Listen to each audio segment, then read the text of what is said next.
ഈശ്വംശുകായിക്ക് സ്തുതിയായിരിക്കട്ടെ.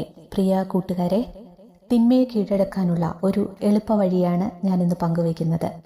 ബഹുമാനപ്പെട്ട father Joseph Alex തൻ്റെ ജീവിതത്തിലുണ്ടായ ഒരു സംഭവം വിവരിക്കുന്നത് ഇങ്ങനെയാണ്. കുറച്ചു നാൾ മുമ്പ് അല്പം പ്രായമായ ഒരു വൈദികന്റെ കൂടെ ഈ അച്ഛൻ കാറിൽ യാത്ര ചെയ്യുകയായിരുന്നു. അച്ഛൻ തന്നെയാണ് കാർ ഓടിച്ചുകൊണ്ടിരുന്നത്. സംസാരിച്ചുകൊണ്ട് പോകുന്നതിനിടെ തിരിയേണ്ട സ്ഥലത്ത് തിരിഞ്ഞില്ല.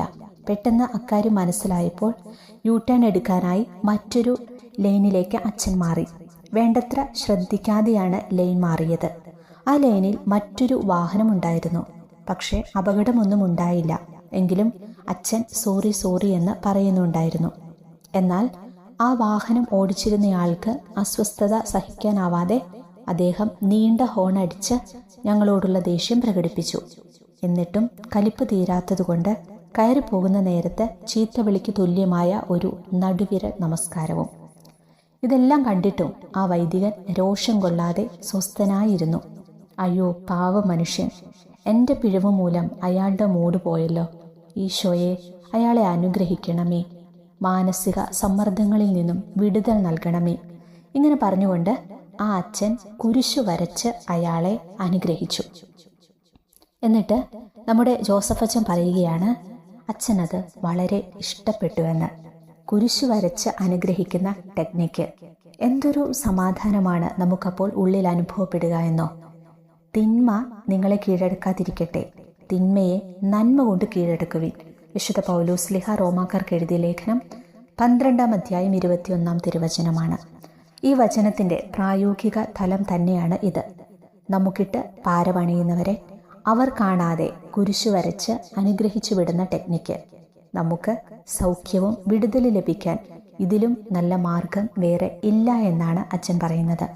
ശത്രുക്കളെ സ്നേഹിക്കുകയും നമ്മെ പീഡിപ്പിക്കുന്നവർക്ക് വേണ്ടി പ്രാർത്ഥിക്കുകയും ശപിക്കുന്നവരെ അനുഗ്രഹിക്കുകയും ചെയ്യുമ്പോഴാണ് നാം യഥാർത്ഥ ക്രിസ്തു അനുയായികളായി മാറുന്നത്. ഈ കൂടെ ഞാനൊരു കൊച്ചു കാര്യം കൂടി പറയട്ടെ.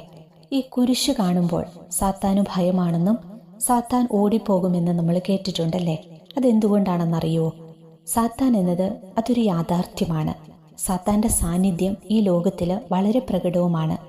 എന്നിട്ടും സാത്താനെ തോൽപ്പിക്കാനുള്ള ഏറ്റവും ശക്തമായ അടയാളമാണ് കുരിശ്. എന്തുകൊണ്ടാണ് കുരിശ് കാണുമ്പോൾ സാത്താൻ ഭയക്കുന്നത്? കുരിശ് ക്രിസ്തുവിൻ്റെ സമ്പൂർണ്ണ വിജയത്തിൻ്റെ അടയാളമാണ്. പാപത്തെയും മരണത്തെയും സാത്താനെയും കീഴടക്കിയതാണ് കുരിശ്. കുരിശ് ദൈവത്തിൻ്റെ വിജയമാണ്, സാത്താൻ്റെ പരാജയത്തിൻ്റെയും. ആരെ വിഴുങ്ങണമെന്ന് കരുതി അലറുന്ന സിംഹത്തെ പോലെ നടക്കുന്ന സാത്താനെ വിശുദ്ധ ഗ്രന്ഥത്തിൽ നാം കാണുന്നുണ്ട്. അതെവിടെയാണ്? 1 പത്രോസ് 5:8. എന്നാൽ ക്രിസ്തു എല്ലാറ്റിനെയും കുരിശിൽ കീഴടക്കിയവനാണ്, എല്ലാറ്റിൻ്റെയും മേൽ വിജയം നേടിയവനാണ്. അതുകൊണ്ട് ലോകത്തിലെ ഏത് ഇരുണ്ട മൂലയിലും ആത്മവിശ്വാസത്തോടെ നമുക്ക് കുരിശിനെ പ്രതിഷ്ഠിക്കാം. അതിൻ്റെ ശക്തി തിരിച്ചറിയാം. കാരണം കുരിശ് കാണുമ്പോൾ സാത്താൻ ഓടിയൊളിക്കുക തന്നെ ചെയ്യും. നമുക്ക് കുരിശിൻ്റെ തണലിലാണ് അഭയം തേടേണ്ടത്.